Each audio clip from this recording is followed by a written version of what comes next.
have been a lot of rumors and speculation floating around the internet since the new WGA deals were made, saying that there are going to be less products created going forward, meaning the writers and creatives were going to be fighting over the projects that are being greenlit. But now we're finding out that Marvel is going to completely restructure their TV division, lending credence to the claim that the deal would eliminate woke diversity hires.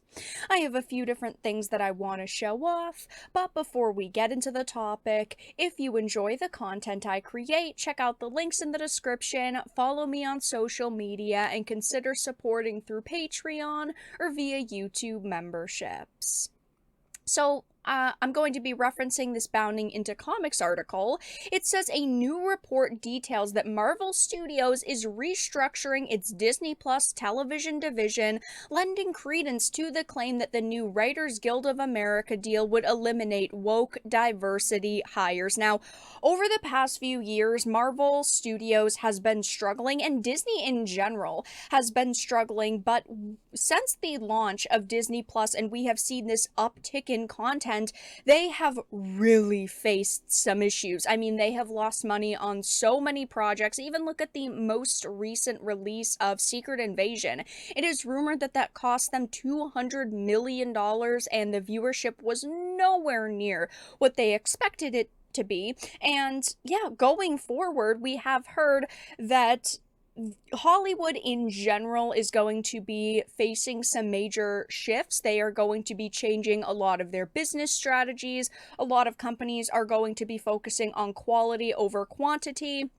And that in general, there's going to be far less products being released because companies are realizing we can't keep spending $200-300 million on films that are not doing good, or television series that are just not succeeding, and that leads to potentially woke diversity hires being eliminated.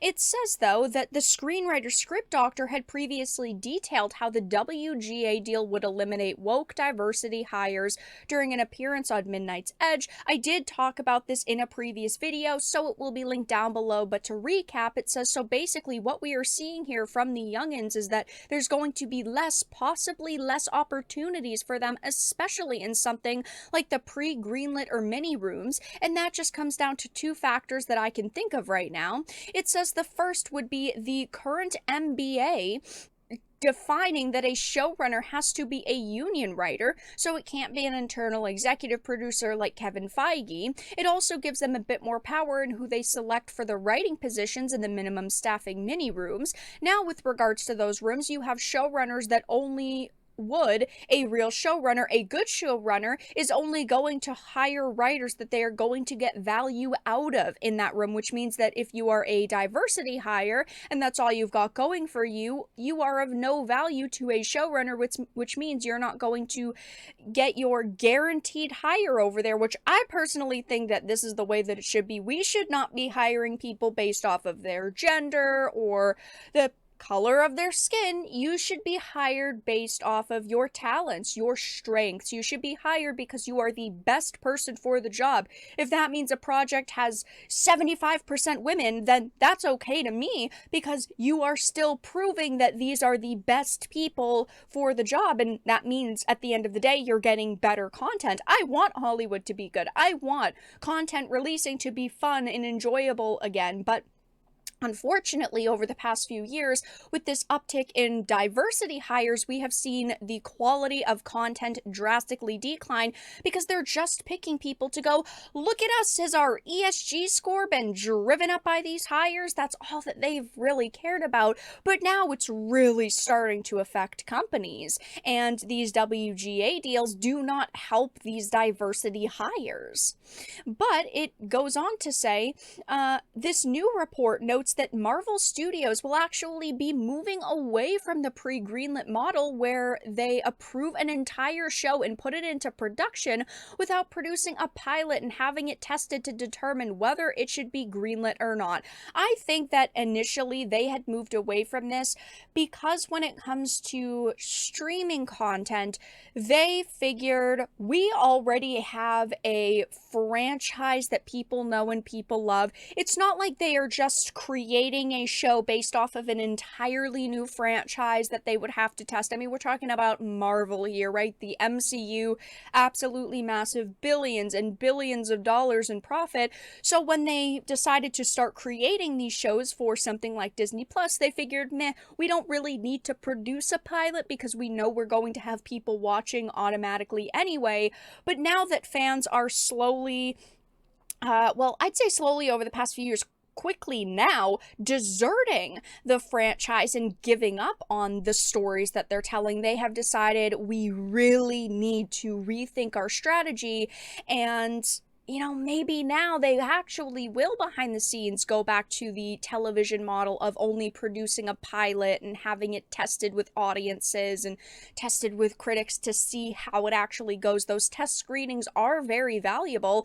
Look at what we've heard about something like Aquaman 2. We've heard that it's been screened nearly a dozen times now with tons of different edits, which is absolutely insane. And even that I don't think is going to do good. But yeah, I mean, it seems like they are going to go back to producing a pilot, and then if the pilot doesn't go well, they're just going to scrap series entirely.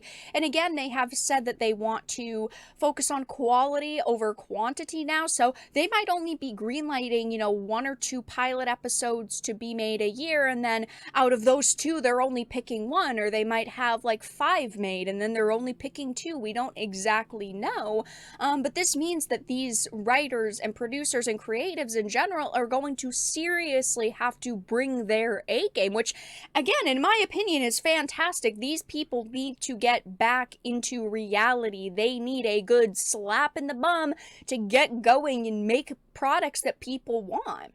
It says Boris Kidd at The Hollywood Reporter explains showrunners will write pilots and show Bibles. The days of Marvel shooting an entire series from She-Hulk to Secret Invasion, then looking at what's working and what's not, are done, which I can't really say that's a bad thing. I mean, unfortunately, there are still bound to be products slipping through the cracks that are not going to be of high quality, and what they view as quality and what we view as quality might be two very different things.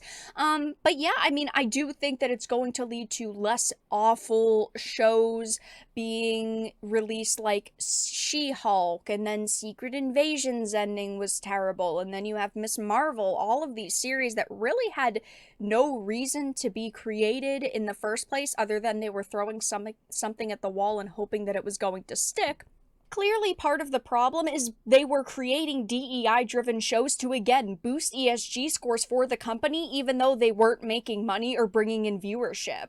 Everything that's happened has just proven money is more important than their ESG score. It didn't seem like it was to them before, but it sure the hell is now. And the bottom line is what's going to drive content going forward, and these identity politics-driven projects aren't gonna make the cut when you look at the overall viewership that they've brought in. It hopefully looks like they're going to, go where the money is, and for the most part it wasn't in these DEI driven plots, so we might see better content that's simply based on good storytelling and not based on political messaging.